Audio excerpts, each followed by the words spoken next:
Hi, this is Craig Phillips with Real Estate at Copper Mountain, coming to you with another video about the Colorado reassessment, which is about to start with the NOVs that'll be mailed out on May 1st to all property owners with your new actual value.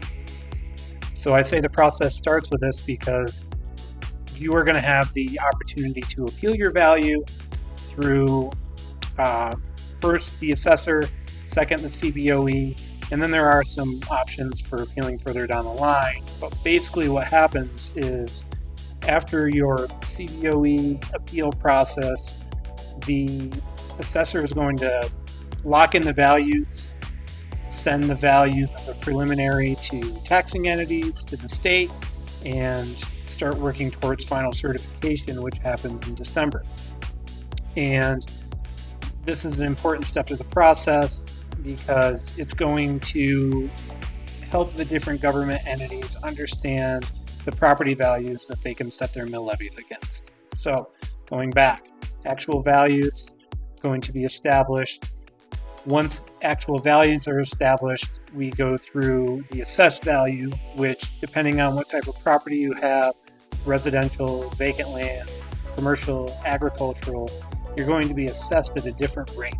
And this year in Colorado, they are switching up the assess rates for local governments and school districts. So the school district is going to assess your actual value at 7.05%, and local governments are going to assess it at 6.25%, and that's for residential properties only.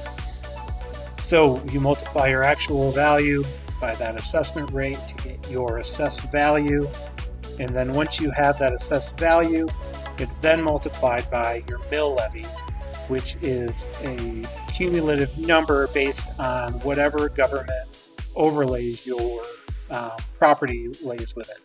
So depending on where you live in your county, your mill levy could be half of what it is in another part of the county. So Breckenridge is going to have all of its own tax entities. Frisco's going to have a different set. Copper Mountain's going to have a different set. Or if you live up in Heaney, you might even have your own mill levy for that specific area. So you'll want to look carefully at your tax bill, maybe from 2024, because that's going to give you all your different taxing entities what your mill levies were for last year. So having this information is very useful and powerful so you can understand what the tax implications are going to be on your new value. Thanks, Craig Phillips, see you on the slopes.